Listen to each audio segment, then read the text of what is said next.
I'm Glenn Campbell. I call myself a demographic philosopher. I'm looking at life and trying to predict the future through the lens of demography, or the study of human populations. Right now I'm driving down Interstate 95 in South Carolina, which accounts for some of the noise in the background. Yesterday was kind of a milestone for me because I released my demographic manifesto. This is an early version of an incomplete document describing the modular family. This is a new way to raise children, to birth and raise children, to address some of the world's demographic issues. So to find this document, just go to my website, demographicdoom.com, and you'll find links to it on the main page. It's a PDF.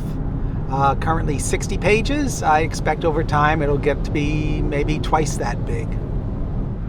So what are the demographic issues? The issues are that the developed world is not producing enough babies to sustain its economy. And more importantly, whatever subculture that you belong to, let's say the subculture of intelligent, responsible people, is having even fewer babies. So what is at risk here is whatever your way of life may be, there's the chance that it may not survive into the next generation unless you do something to produce new members for your particular subculture.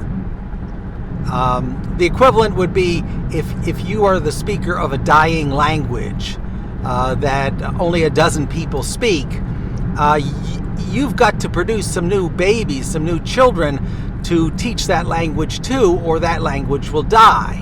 Now, linguists can record the language before you die, but frankly, they're not going to care. It's just an academic exercise to them.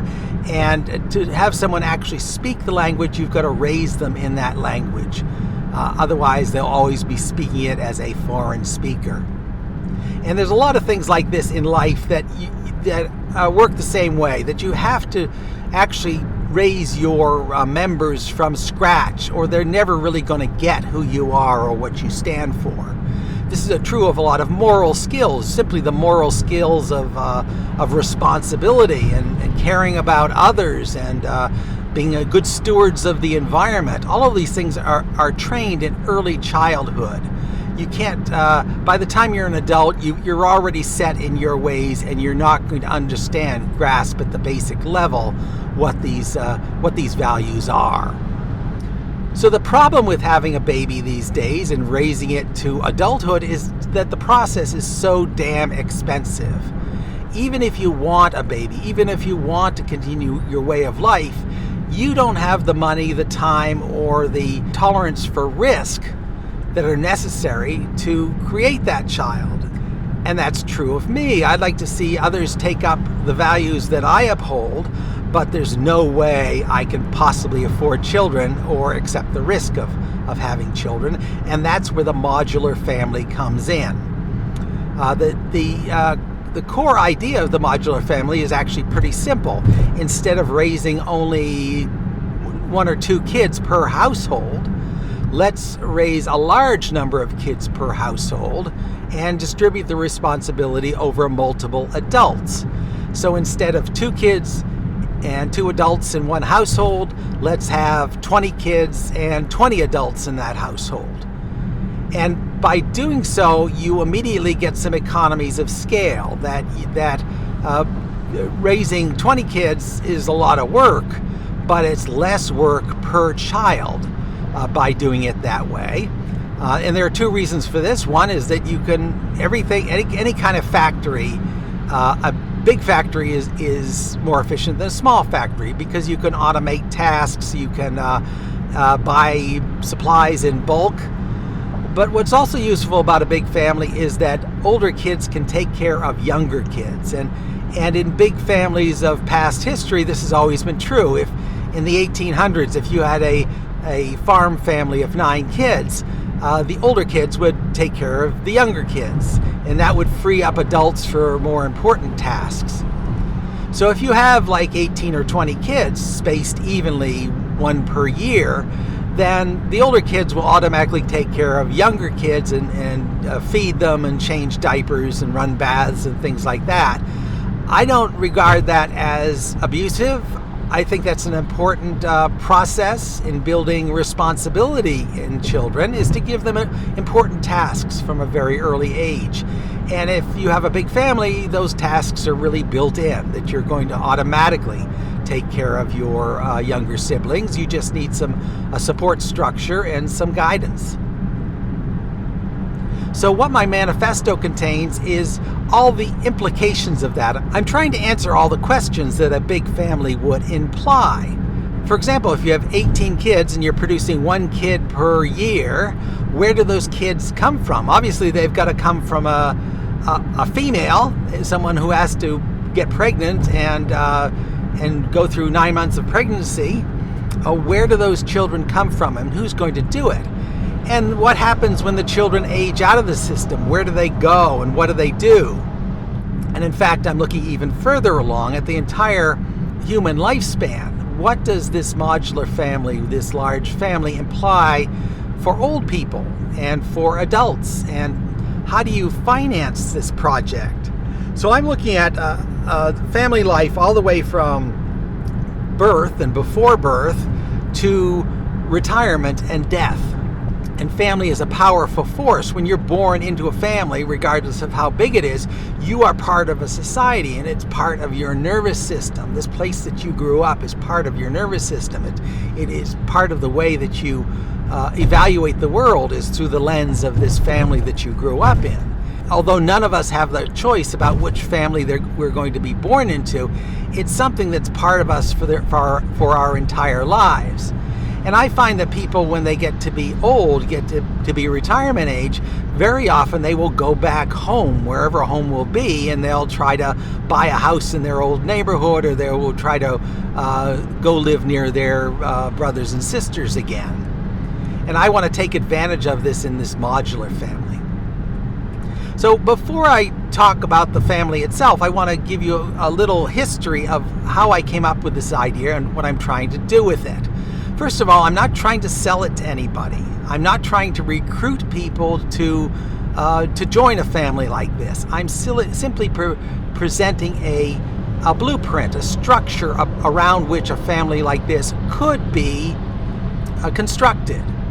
But to do it, you've got to have a whole lot of motivation. Essentially, what this family is expecting of you is that you're going to devote a certain portion of your income to this family. You're going to devote your attention to this family for the rest of your life.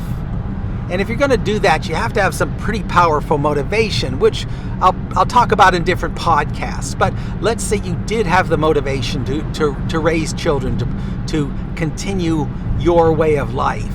Okay, well then here is this structure, this blueprint that you might want to look into, that you might want to follow to pursue this goal. So let me talk about my own motivation in this. So I started this demographic doom project on November 9th, 2016. So what's significant about November 9th, 2016? On November 8th, 2016, Donald Trump was elected President of the United States. And for me and many others, this was a very traumatic event, because this guy is an obvious con man. Anyone should be able to see that he's a con man. He's just using the presidency to serve his own aims. Yet roughly 50% of the US population voted for him anyway. And I'm thinking to myself, how could so many people be so stupid? And I started looking for solutions. And the solutions I started examining were demographic. A lot of people are voting for this guy, so what is there about the population that may have changed that makes people stupider? So I never really found a good demographic solution to that question, like why Donald Trump was elected. It's complicated. But it got me into demography, or the study of human populations. And I began to realize that the big issue is not Donald Trump. The big issue is our collapsing populations, the fact that instead of facing a population explosion, which I thought was the big issue, The big issue today in most countries of the world is a population implosion, where we don't have enough new workers coming online to replace the old workers that are retiring. And this has a very devastating economic effect, in that you've got too many retired people and not enough working people paying taxes to support them. So you have that short-term thing bearing down on us, that we can't sustain the economies of the past with a shrinking population, with a population that is no longer growing. So we're all facing a crash, a recession, a depression, a huge economic bubble is going to pop in the very near term, and we're all heading to this really deep and dark economic crash. Now, the modular family will do absolutely nothing to prevent that, because the best you can do if you produce a lot of children is 20 years from now, those children will start entering the workforce. Between now and then, those children are a burden to society more than they're a help to society, because society has to educate them. They have to provide services for those children during a period when they don't produce any economic output. So for the next 20 years, we're stuck. We're stuck with whatever population we already have. And even if you could have children to try to save the economy, would you do it? I mean, that's really not the fact that the Social Security system is going broke, that's not really a good grounds for having children. It's not something that's going to motivate anybody to have children. What would make it motivate you to have children is the loss of your way of life, the fact that you might have built something over the course of your life, and if there's no one to take over that accomplishment is going to die in the next generation. So for about a year and a half after the election of Donald Trump, I was just focused on the huge demographic disasters that society is facing. Number one, the economic crash that's coming down the line, and number two, the collapse in the quality of our population, in that there's still the fact that the most intelligent, the most educated, the most successful people are having the fewest children. And it is the least successful and the least educated who are having the bulk of the children. So that over time, it has to lead to some sort of loss of quality in the population. But this didn't really crystallize for me into a solution until I had a brush with death. So on July 4th of 2018, I learned that I had cancer, massive cancer throughout my body, a form of cancer called lymphoma. And at the time I learned I had cancer, it had spread everywhere. You could look at the scans, and there were these little tumors all over my body from head to toe. And at that point, I was prepared to die. Now, I'm ready to die in that I'm not too upset about it. I feel that I've lived a full life. The real panic is that everything that I've built, which is mostly online, is all going to collapse, because there won't be anybody. I don't have any heirs. There won't be anybody to just pay my basic rent on my websites and things. So most of what I've accomplished is going to vanish from the face of the earth. No one's going to pick it up. No one's going to maintain it. It's like I've built a castle, and if there's no one to move into that castle when I'm gone, that castle is going to fall to ruin. So luckily I didn't die. Treatment was very successful. Within 2 months of learning I had cancer, the cancer was pretty much cleared from my body through chemotherapy. Chemotherapy lasted for another 3 months to make sure we've mopped up all the errant cancer cells, and today I am 100% in remission. There's no sign of the cancer, but it could come back. The fact is, this little incident reminded me of my mortality, that even if my cancer doesn't come back, I'm still going to die. Could be 25, could be 30 years, or it could be 5 years. So sooner or later, I'm going to shuffle off, and everything that is important to me is going to leave with me, because I don't have any children. I never raised any children in my way of life. So I'm thinking not in terms of solving my own problem, because I don't think I can ever produce children before my death that who will take over for me. But it crystallized the problem for me that I look at the example of the environmentalists. What is popular among environmentalists these days is they say, I'm not going to have children because every child implies a carbon footprint. They're going to use up so much fossil fuel and so much energy, and they're going to represent a carbon footprint that's going to hurt the earth. So I'm going to save the environment by not having children. No, what they're not considering is that by not having children, you are turning the world over to the anti-environmentalists.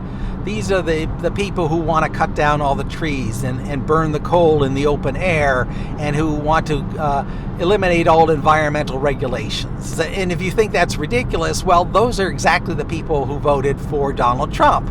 Roughly 50% of the population would love to get rid of all the environmental regulations.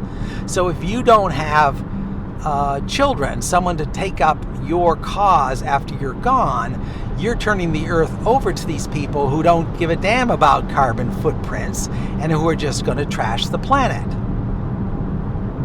And it's like that for a lot of things. You are, no matter what you believe in, you are in a stark minority in the world. If you're merely intelligent and you like to make rational decisions about things and not impulsive decisions, you are in the minority on this planet. And if you don't have children to try to pick up where you left off, this minority is going to get smaller and smaller and smaller until the earth consists of nothing but cavemen who would trash it.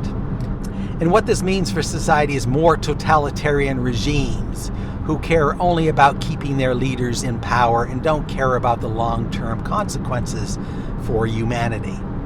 If you don't care about anything at all, if you've never built anything in your life, if you're not part of a meaningful community, then you can just go and die without an heir. That's just fine because you have nothing to save. But if you do have something that you care about, some sort of value system, or some sort of accomplishment that you want to preserve, then you've got to produce carriers for that system. I cite the example of religion. Back in the 1800s, there were a lot of religious groups were born in the United States. It was a period of great religious revivalism. And two of those groups, one of the groups you've heard of, that's the Mormons, and another group you haven't heard of is the Shakers. They're called Shakers because during their religious service, their bodies shook in certain ways. So beginning in the 1800s, they had just about the same number of members, and a couple of thousand members. But their beliefs on reproduction were vastly different. The Shakers were celibate, and they believed in not having children because they were getting ready for the rapture, and they were getting ready to join God. The Mormons, on the other hand, they believed in having a lot of children. They believed that God had commanded them to have as many children as possible. So you've heard of the Mormons today. There are millions of them. You have not heard of the Shakers because as of now, there's only one or two Shakers left in the world, because the only way that Shakers could ever propagate themselves is by recruiting new members, and eventually recruiting petered out, and now there are only two members left of the whole Shaker religion. So that's why it's important to raise children. You don't have to believe in Mormonism, but the majority of the people who are raised in Mormonism continue to believe it for the rest of their life. If you're raised from childhood in this religion, you're going to believe it for the rest of your life. So Mormonism is in no danger of dying out, and within, for example, the state of Utah, they have great political power to push their agenda through in law. And the same applies to any other belief system. If you don't produce children to be raised in your belief system is probably going to die. You may get some new members by recruiting them from other belief systems, by convincing people from other backgrounds to join you, but you don't really have the belief system as part of their nervous system. If you want something to be really integral to somebody's personality, you have to raise them from scratch in this environment. And of course, the problem is the high cost of producing and raising children, which means that if we do it on an individual basis, no one can realistically afford it. Even if you've got tons of money, who can afford the huge amounts of time that are involved, or the huge risks are involved? Because whenever you join sperm and egg, you're taking a risk. You're mixing up the genes, and you don't know what you're going to get out of it. You might get a genius, or you might get a child with birth defects. And if the child doesn't die stillborn, the child is born into the world, then there's huge medical expenses for a child with birth defects, and you may be caring for them for the rest of your life, and trying to provide for them after you're gone. This is a huge risk for individual couples, and frankly, even if I had a partner and we all both wanted to have children, we would be very humbled by the huge costs and risks of childbirth. So at most we might have 1 or 2 children, and unfortunately that's not really enough to keep your value system going, given how many people in your sub-community are not having any children at all. So the community I care about are people who can think rationally, people who are not slaves of emotion, who can see through charlatans like Donald Trump, who are environmentally responsible, caring about the environment and their society in the next generation. And those are my people. Those are the people I care about. I don't care where they came from. I don't care about their skin color. But they're a very selective portion of society, because most of society really can't put those things together. Isn't responsible, can't think ahead and plan ahead. So we're a very small minority, and we have to defend our way of life.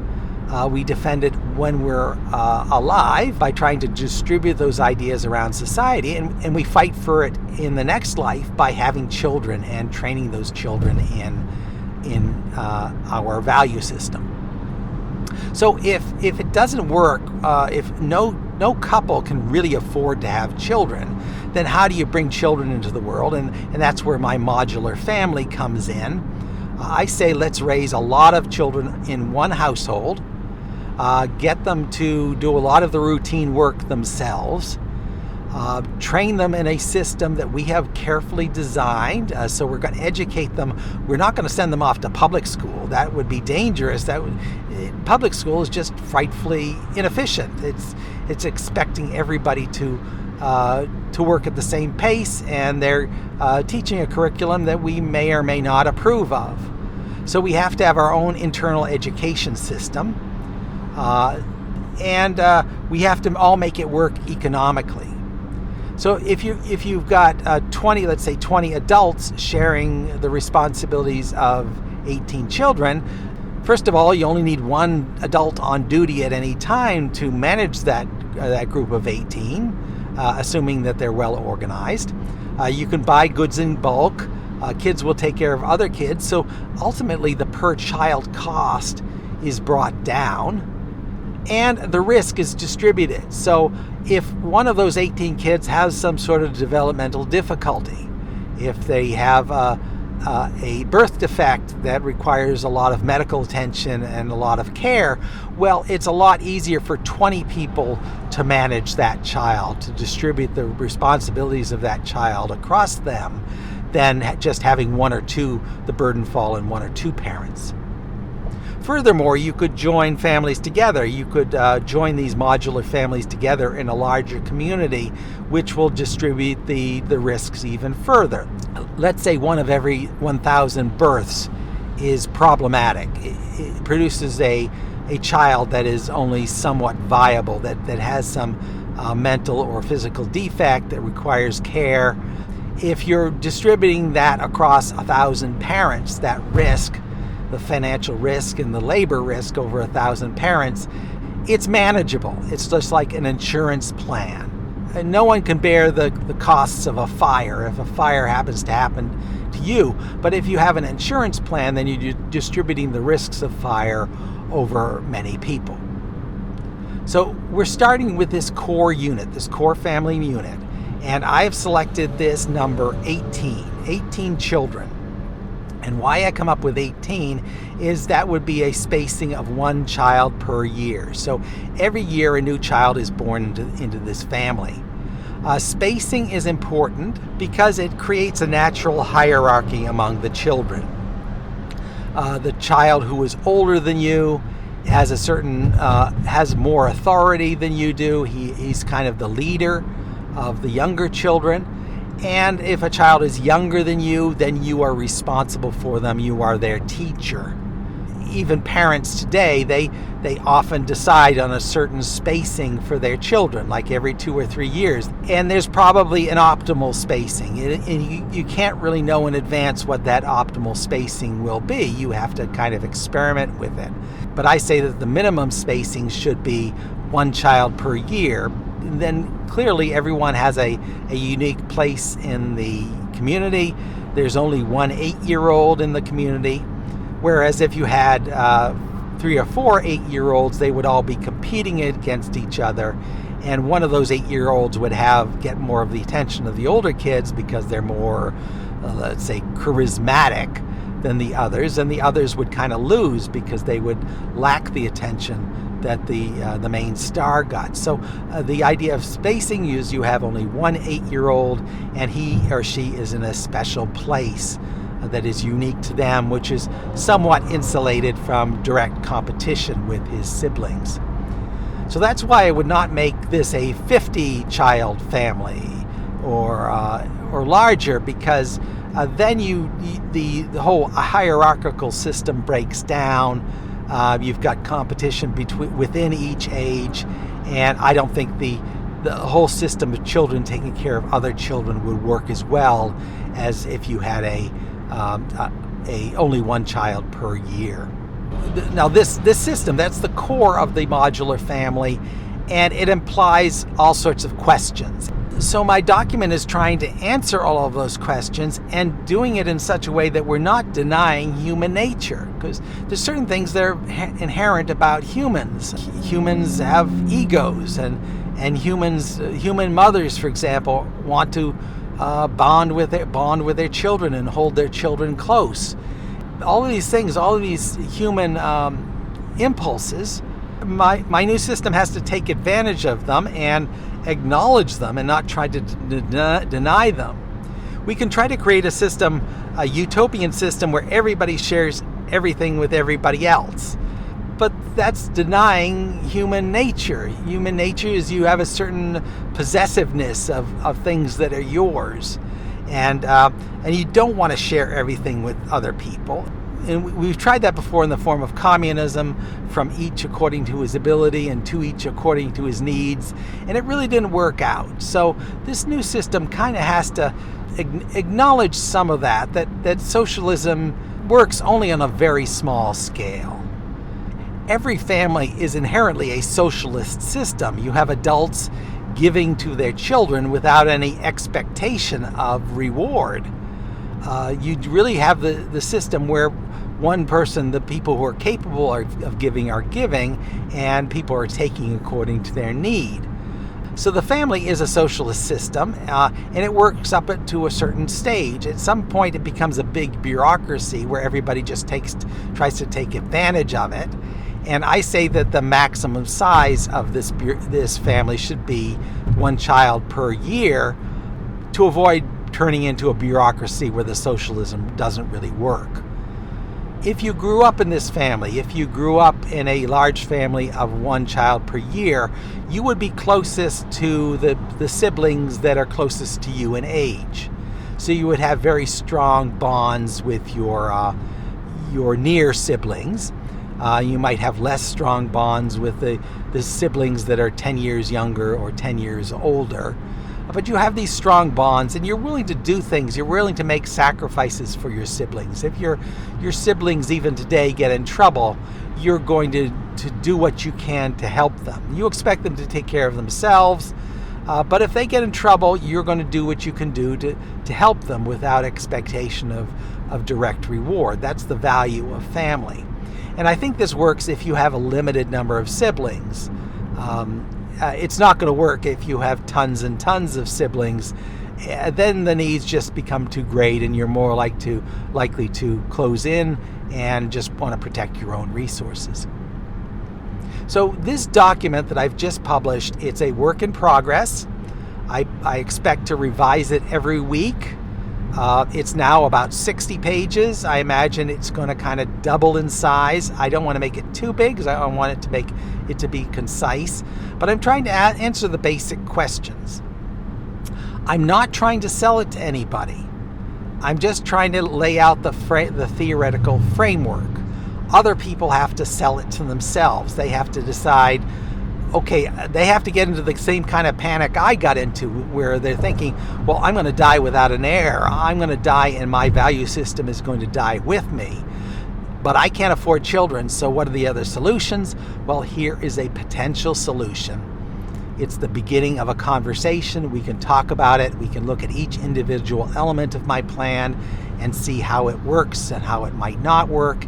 And from there, we might eventually be able to build something workable that might actually save our way of life.